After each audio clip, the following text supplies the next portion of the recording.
ಮುದ್ದೆ ಬಿಹಾರ್ನಿಂದ ಬಂದಿರತಕ್ಕಂಥ ಎಲ್ಲ ಅಣ್ಣ ತಮ್ಮಂದಿರೇ ಅಕ್ಕ ತಂಗಿಯರೇ, ತಾವೆಲ್ಲರೂ ಸಹ ಮುದ್ದೆ ಬಿಹಾರ್ನಿಂದ ಬೆಂಗಳೂರು ನಗರಕ್ಕೆ ಬಂದಿದ್ದೀರಿ. ಕಾಂಗ್ರೆಸ್ ಪಕ್ಷದ ಕಚೇರಿಗೆ ಬಂದಿದ್ದೀರಿ.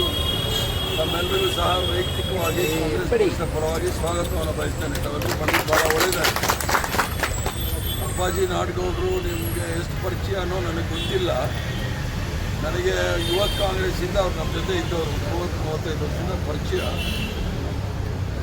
ಅವರಿಗೆ ನ್ಯಾಯ ಸಿಗಬೇಕು, ಅದರ ಬಗ್ಗೆ ಯಾರಿಗೂ ಸಹ ಸಂಶಯ ಇಲ್ಲ. ನನಗೂ ಸಹ ಅವ್ರಿಗೆ ನ್ಯಾಯ ಸಿಗಬೇಕು ಅಂತ ನನ್ನ ಮನಸ್ಸಲ್ಲೂ ಸಹ ಇದೆ. ಆದರೆ ಹೈಕಮಾಂಡಲ್ಲಿ ಎಲ್ಲರದ್ದು ಹೆಸರು ಇರುತ್ತೆ. ಬಿಜಾಪುರ ಜಿಲ್ಲೆ ನಿಮಗೆ ಚೆನ್ನಾಗಿ ಗೊತ್ತಿದೆ ಏನೇನು ಅಂಥೇಳಿ ನಾನೇನು ಹೇಳಬೇಕಾದಿಲ್ಲ. ಎಲ್ಲರೂ ಸಹ ಹಿರಿಯರಿದ್ದಾರೆ ಅಲ್ಲಿ ಬಿಜಾಪುರದಲ್ಲಿ. ಎಲ್ಲರೂ ಸಹ ಹಿರಿಯರಿದ್ದಾರೆ.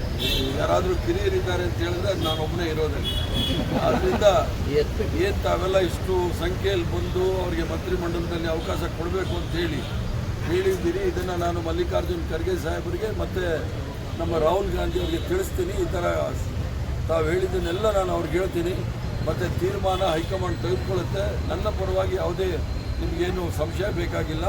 ನಾನು ತಾವು ಹೇಳಿರ್ತಕ್ಕಂಥದ್ದು ಮತ್ತು ಕೊಟ್ಟಿರ್ತಕ್ಕಂಥದ್ದು ಫುಲ್ ಸ್ಟಾಪ್ ಕ್ರಮ ತಪ್ಪದೆ ನಾನು ಅವ್ರಿಗೆ ತಿಳಿಸ್ತೀನಿ ಅಂತ ಹೇಳ್ತೀನಿ. ತಾವೆಲ್ಲರೂ ಬಂದಿದ್ದೀನಿ, ಭಾಳ ಸಂತೋಷದಿಂದ ವಾಪಸ್ ಆಗಿ ಹೋಗ್ಬಿಟ್ಟು ಬನ್ನಿ ಅಂತ ಕೇಳಿ.